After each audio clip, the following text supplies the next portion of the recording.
Welcome back to my channel. I am Tina Divine. I am a real estate broker, and welcome to the Tina Divine Show.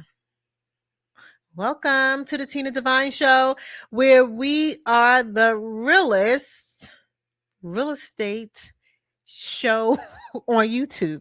That's what I was saying. We're the realest real estate show on YouTube. So recently, very recently, Freddie Mac and Fannie Mae have announced that they are no longer solely utilizing the FICO credit reporting. And I'm happy. I'm happy about that. Let's give them a round of applause.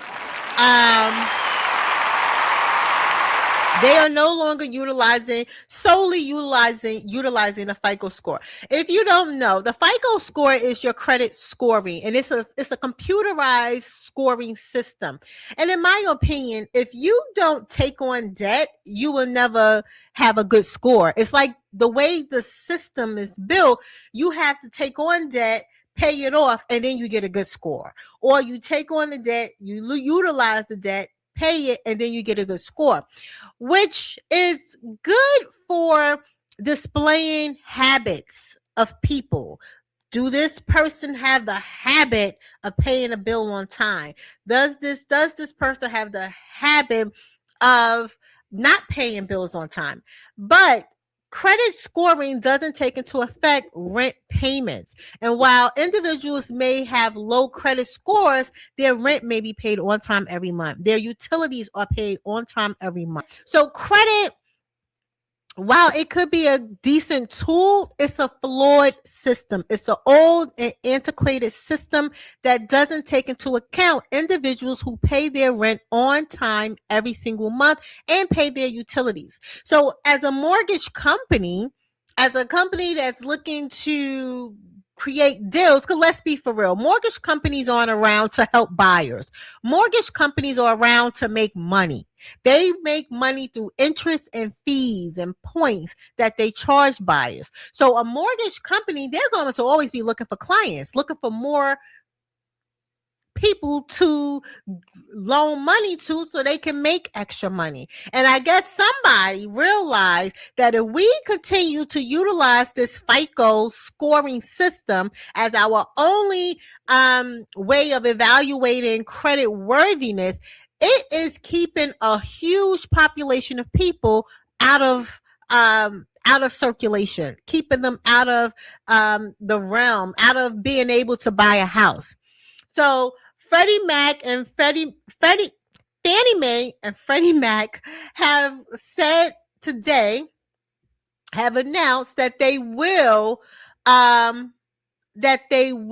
allow rent payments and utility payments to cover the credit worthiness for a potential buyer. And he put out the executive put out a video that I am going to play right now.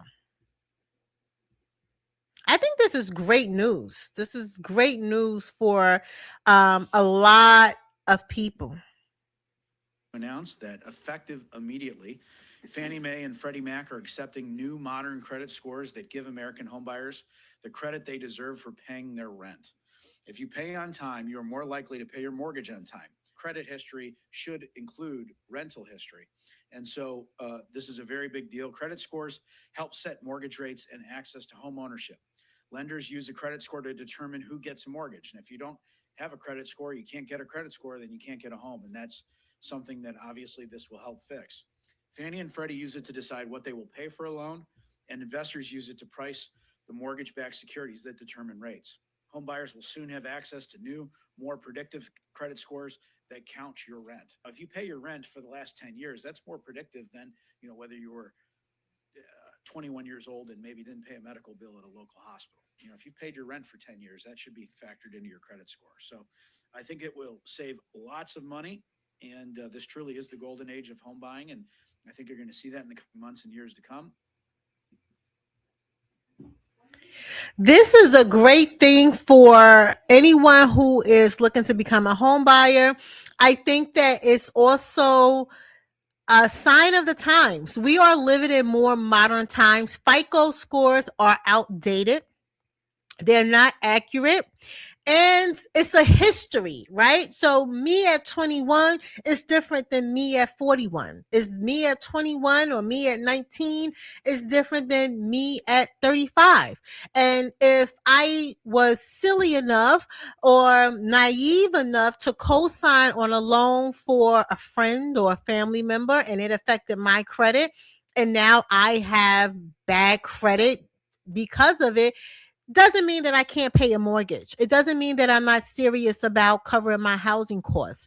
So I like that they are, I guess, looking ahead, right? Looking ahead and looking at where we are today as a society based on where we were before. A lot of people in today's world are not working traditional jobs. More and more people are gig workers, self-employed, um, people who, we have content creators now. So um people are able to get paid and bring in cash from different sources, and we can't, and a lot of people don't want to utilize credit because their money doesn't come in on a regular basis. You may get paid once a month, you may get paid every other month. A lot of people, just to avoid having that debt on their shoulders, avoid utilizing credit. And once you avoid utilizing credit, it kind of takes you out of the ballpark to purchase a home, because they were looking only at your FICO score, and if you didn't have an acceptable FICO score, you wouldn't be able to purchase a home. I want to read something that they said, that I thought was really um, interesting. So it says, by allowing the use of multiple credit scoring approaches. So they're going to look at a certain FICO score, but also your Vantage score. Your Vantage score will take into consideration what you pay in rent and utilities. So by allowing the use of multiple credit scoring approaches, including those that incorporate rent, utility, and other payment history, the policy can help create more complete and fair, a fair assessment of credit worthiness. And I think that's probably the best part of this whole thing, is making it more fair. The FICO system is so askewed that you have to play their game, and their game doesn't take into consideration the realities of the current world and the realities of people making mistakes, learning from their mistakes, but still paying bills on time. FICO only takes into consideration your revolving debt. So if you don't have any revolving debt, your score is going to reflect that.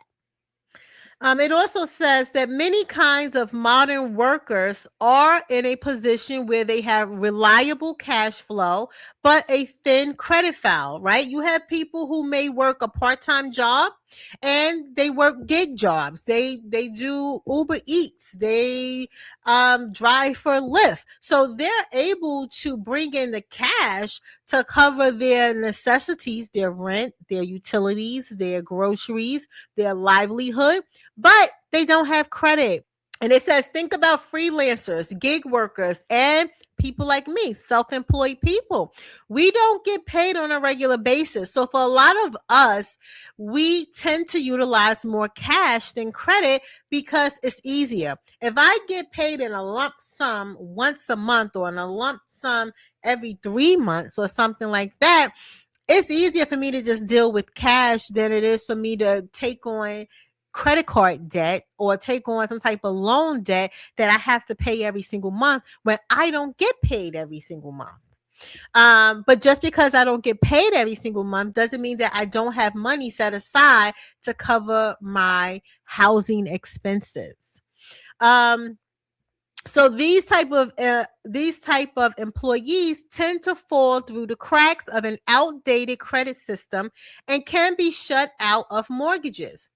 And the system needs to be modernized to account for a more modern economy, which is where we are today. We have a ton of people who are self-employed, people who are content creators, people who have cash but no credit.